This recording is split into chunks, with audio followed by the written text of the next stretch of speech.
Are you tired of ugly townies ruining your immersion in The Sims 4? If you're trying to tell a story, build relationships, or just enjoy the world, random outfits and chaotic sims can completely pull you out of it. Today, I'm going to show you how to fix that. We've all been there. You take your sim out for a coffee or meet friends in the park or go on a girls' night at the club, and instead of feeling immersed, you're distracted. The townies don't fit the world, the outfits make no sense, and suddenly you're wishing you'd just stayed at home where everything looks the way you want it to. In this short guide, I'm going to show you how I build a save file with beautiful, cohesive townies using the Sims 4 gallery. This is about finding aesthetic sims that populate your world intentionally so you can finally enjoy public spaces again. Hello everyone, and welcome back or welcome to my channel if you're new here. Today I'll be joined by Kira Randall, who you might recognise from my must-have overrides video. She'll be helping us out as we focus on fixing the townies in the game. For best results, I do recommend using MC Command Center. Some parts of this video are PC only, but many of the gallery tips still apply if you're playing on console. The Sims 4 gallery is one of the most powerful tools in the game, but a lot of players barely scratch the surface. In this video, I'm going to show you how to use it properly to build a world full of better looking, more believable townies. Here we are on the map screen. The first thing we want to do is go to Manage Households.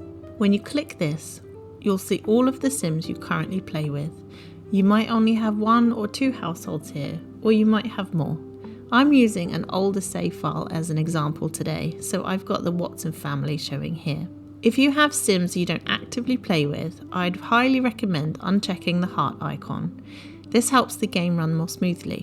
When you uncheck it, those Sims are moved into other households.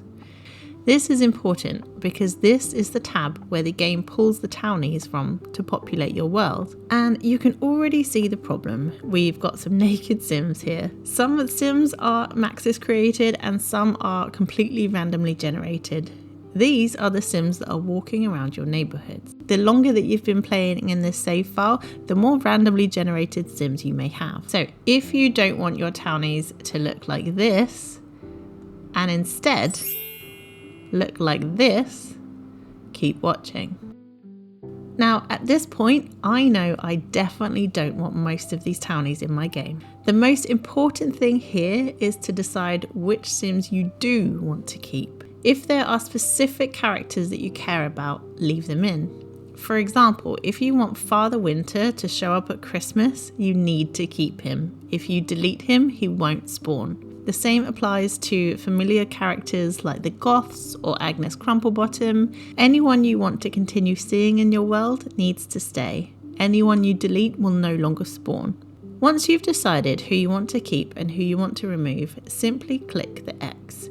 You'll get a confirmation message asking if you're sure and click yes. This is the part where I recommend grabbing a snack, putting on a playlist or an audiobook and taking your time. Deleting households does take a while, but it's worth it in the end.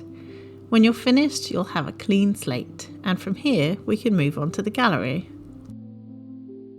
Click here to open the gallery. By default, you'll see the latest uploads. If you're specifically looking for townies, there are a couple of things that you should do straight away. First, click Households. This filters out lots and everything else that you don't need to see. Next, where it says Show All, change this to Show Owned. This helps prevent Sims appearing without hair or clothing because you don't own the packs they were made with. You can also sort the gallery results here. If you choose Most Popular, you'll often see the very old uploads. Now these may have thousands or even millions of downloads because they are from years and years ago. Instead, I recommend using Popular Now or Newest. These will show you more of the recent Sims that are usually better suited to the current game. Once you've found a Sim that you like, simply click on them and choose Save Household to my library. That Sim will now be saved to your library and ready to use. From here, you can keep browsing and saving as many households as you want. Let's download a few more. Now that we've saved a few households, we can head over to my library. Once you open it, you'll see the Sims that you've just downloaded. The next step is to place them into the game. Click Place Household, and for this I like to use an unpopulated lot or world. I'm going to use Newcrest. I'll place them into a lot, and now they're officially in my save file. From here, click on Household and go to More and choose Evict Household. Confirm Yes. Now, when we go back into Manage Households, you'll see them listed here. If you want to actively play with them, you can. If not, simply uncheck the heart icon. That moves them into other households, which is where the game pulls the Townies from. And if you've deleted all the existing Townies like we did earlier, this tab will be empty to begin with. That means that the Sims that you add here will now be the Townies populating your world. Another tip I really recommend is grouping Sims together, especially if you're downloading lots of single Sims. If you leave everyone as individual households, this list can get very long very quickly and you end up scrolling forever. To avoid that, I like to combine my single and couple Sims into shared households. To do this, I'll place a single Sim onto a lot and then go back into the library and choose another Sim. When I place them on the same lot, the game will ask if I want to move them in or evict them. In this case, I choose Move In, which joins the households together. I'll keep doing this, adding Sims one by one until all 8 household slots are filled. Once the household is full, I'll evict them. Now, when I check Manage Households, all of those Sims are stored together in a single household. I've only added a few here as an example, but normally I fill all 8 slots. I'll uncheck the heart icon and they'll move into the other households. They're now Townies. You'll notice that while I still have a few single Sims, most of my Townies are grouped into households of 6 to 8. This keeps the list much cleaner and easier to manage. We're going to head back to Kira's house now because the next part uses MC Command Center. Using any computer on the lot, click it and open MC Command Center. Next, go to MC Population and then Populating Settings. In here, you'll see options to control things like the percentage of adults, children and infants. I don't use those settings. What we want instead is the import tray settings. Now let's talk about import tray sim percent.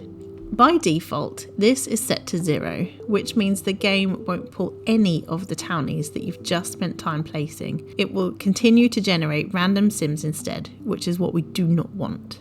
I personally set this to 95%. That means that almost all of my Townies are pulled from the Sims I've added to other households, but it still leaves a small margin for special characters to spawn as intended. For example, things like the Burglar, Father Winter, Bonehilda. If you set this to 100%, Bonehilda will actually spawn as a normal Sim for your household, rather than appearing as a skeleton, so 95% works best for me. Next, click on Import Tray Sim Type. Here you can choose whether the game pulls any saved Sims, only my Sims, or only other Sims. Because I've spent time creating Sims like Kira, I don't want her appearing elsewhere in the world as a duplicate Townie, so I set this to other Sims. That way, only Sims outside of the household that I'm actively playing will be used to populate the world. This one is really important and it's often missed. Clothing.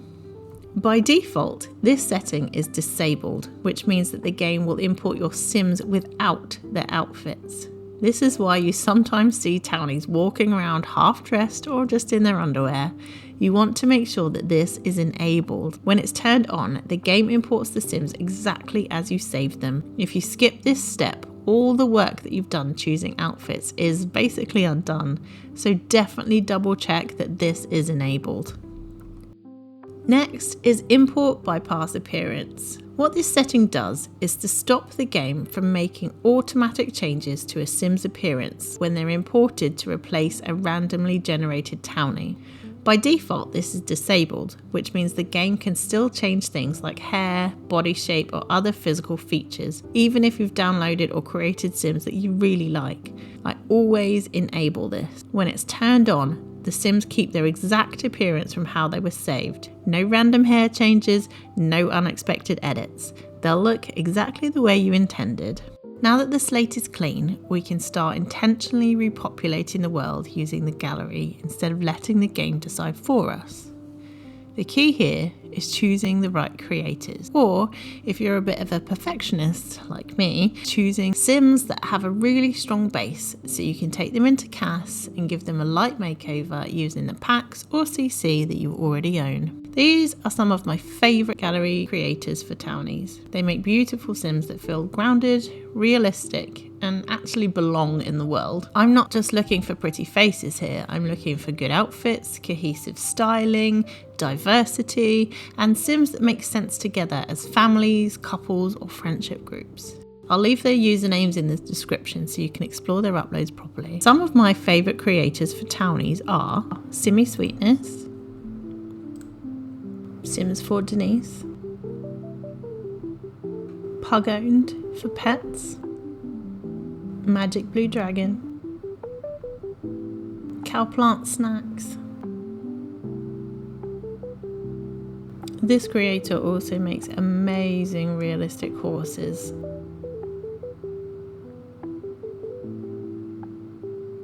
Mandy K77,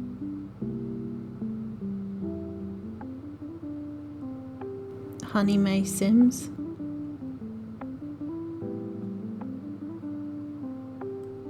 so those are some of my go-to creators. The other thing that I like to do when I clicked on households is to go on the size, and here we've got a drop down of what you can choose. I either like to check the 4 to 6 or 7 to 8 Sims. Because I'm populating my world, I want lots and lots of Townies. One further gallery tip that makes a big difference is how you use hashtags. Instead of only searching for pack names like Horse Ranch or Chestnut Ridge, try searching by descriptive words instead. So things like rustic, country, Texan, cowboy, or ranch. This often gives you much better results because you'll find Sims created for a specific aesthetic or vibe, not just a specific pack. It's especially useful if you're trying to build a themed world or want Townies that actually fit the setting. You can do the same for lots and anything else in the gallery. Try and be creative with your hashtags, you'll often get much better results. Once you find a creator that you really like, you can also check out the hashtags that they have used to find further results. The other thing that I always do is to turn off neighbourhood stories. If I leave it on, I end up with things like a couple in a city flat adopting a horse, or household changing in ways that completely break the tone of the world. For me personally, I prefer to manage the worlds myself. Once you've found creators whose Sims and builds you love, I really recommend following them. In the top left of the gallery, you can switch to the following tab. This shows you what the people you follow have uploaded recently. It's a really nice way to reconnect with creators that you enjoy rather than endlessly searching from scratch every time. You can also click straight into their profile and browse everything that they've made in one place. Another thing I strongly suggest is saving your favourite Sims, builds and households to your own library. Anything in your library is available when you're playing offline. Personally, I like to stay offline for quite a while after a game update. I want the bugs fixed and the mods updated before I jump back in properly. Saving content in my library means that I can still place builds, Townies and lots while I'm offline. I still can make choices and my gameplay doesn't feel limited. So even when I'm offline, I can still kind of use the gallery in a way. I'm just working from content that I've already saved. It makes updates far less disruptive and it keeps my saves consistent. Another thing that a lot of players don't realise is just how many NPC roles the game actually needs to function properly. If you don't populate these roles yourself, the game will generate Sims to fill them. And those Sims often don't match the look or tone of the world you're trying to create. I'm talking about roles like grocery deliveries, butlers, paparazzi, lifeguards, nannies, maids, vendors, cafe workers, all of those background jobs that keep the world running. If those roles aren't filled, the game will pull from wherever Sims are available, including the ones you've carefully downloaded as Townies. What I like to do is handle NPC roles first. Once those roles are taken care of, I can focus on my Townies properly.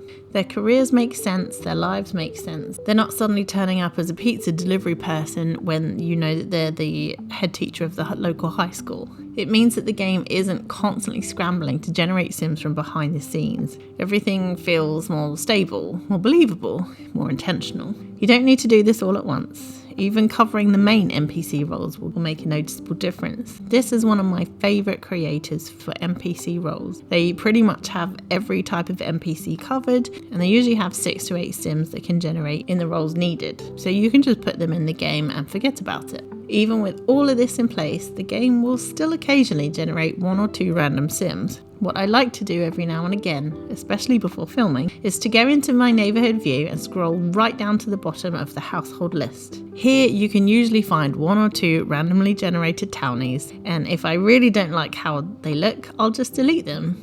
If they have potential, I'll take them into CAS, give them a makeover and keep them. I don't know why the game still does this, even with all the steps in place, but it does. Once you've done the initial setup, this becomes very minor maintenance. I'm genuinely really glad I did this, and if I ever start a brand new save file, I would absolutely do it again. There's one more thing that completely breaks the immersion for me, and that's something the game really struggles with. You send your sim out into the world to make friends or meet a partner, and everyone they meet is unemployed, unskilled, and basically a blank slate. And while yes, unemployment exists in real life, it's very unlikely that every single person your sim meets has no job, no skills, and no background. It makes the world feel empty, and it makes relationships feel shallow. There are 2 ways that you can approach this. The quicker option is to search the gallery for skilled townies or pre-made households with careers already assigned. Some creators upload sims specifically designed for save files with skills and jobs already in place. But what I personally do is a little bit more time consuming, but it completely transforms the game for me. I went through my townies and gave them all skills and careers manually. I'm not going to pretend that that was quick. It took me several weeks and doing it in small chunks here and there. Using MC Command Center, I assigned skills and jobs to every household. I also varied career levels, so not everyone starts at the bottom. That means that when I create a new sim and send them to work, they actually meet colleagues who already belong there. When my sim is out and about, there's not constant fires because adult sims have no idea how to cook, and when you pass by an art easel, not everyone is on level 1 of the painting skill. It's really immersion breaking, and it really annoys me. When your sim meets someone in a cafe or at the park, they're no longer just a face. They have a job, they have skills, they have something going on in their life. Families feel like families, couples feel intentional, and public spaces feel lived in. I built this in a blank save file, so now whenever I start a new save, those townies are already there, ready to go, and the best part is I can keep expanding it. If a new pack comes out or I buy a pack that's new to me, I don't have to redo everything. I can just add in a handful of townies, give them jobs and skills, and blend them into the world that I've already built. You don't have to do this all at once, and you don't have to do it at my level. Even giving skills and jobs to a few households will make your game feel more connected. I personally play very realistically, and I don't want aliens, robots, or ghost sims appearing in my world. This part is completely optional and down to personal preference. So to do this, we'll click on the computer again, MC Command Center, and this time we're going to go down to the MC Occult settings. So if we click on the Alien tab, we can go through these and we can make sure that no one gets pregnant with an alien baby. If we go to abduction pregnancy percent, we can set all of these to 0. Once they're all set to 0, there's a 0% chance of getting pregnant. When we go back into abduction settings, we can see allow NPC abductions. I have disabled this, so all of the townies that we've just downloaded, none of them will be pregnant by an alien baby.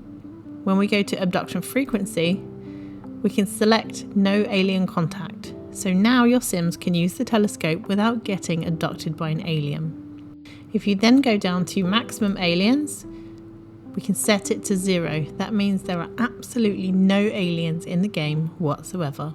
Another thing that you can do, and I believe I've already done that in this save file, so it's not going to show up, but if you go on your letterbox, click it and click MC Cheats. And when we go on to Sims and NPC household cheats, if we also go to MC Occult, you can humanize all of the occults in the game. You can also delete them usually, but because I've already deleted them, it's not showing up. I use this to make sure there aren't any leftover occults wandering around the world after I've changed my population settings. Again, this is completely optional and based on how you like to play, But if you're aiming for a more realistic save, it's a really easy way to keep everything consistent. Once these settings are in place, MC Command Center quietly does the work in the background, and you don't really need to think about it again. From here on, it's just about enjoying the world that feels calmer, more believable, and easier to play in. While we're here, there are a few other MC Command Center settings that are worth checking if you want better control over your townies and fewer immersion breaking moments. One thing that can really clutter a save over time is ghosts. Through MC Command Center, you can limit or completely disable ghost population, so your world does not slowly fill up with Sims who should no longer be around. This helps keep neighbourhoods feeling grounded and prevents random ghost townies from appearing in public places. Another setting I recommend looking at is random death. MC Command Center allows you to reduce or disable things like accidental or story progression deaths for townies. This stops households from being wiped out in the background and helps families stay intact unless something happens naturally during gameplay. You can also use MC Command Center to stop the game from breaking up households or making drastic changes without your input. That means that fewer situations where a family suddenly disappears, moves out, or no longer makes sense when you see them in the world. I hope these tips help you build a Sims world that feels intentional, immersive, and genuinely enjoyable to play in. If you have any favourite gallery creators for townies, leave them in the comments below so we can all discover new ones together. If there was a tip in this video you hadn't come across before, please let me know which one stood out to you. Don't forget to like and subscribe for more in-depth Sims tutorials and cinematic gameplay. I'll see you next time. Bye bye!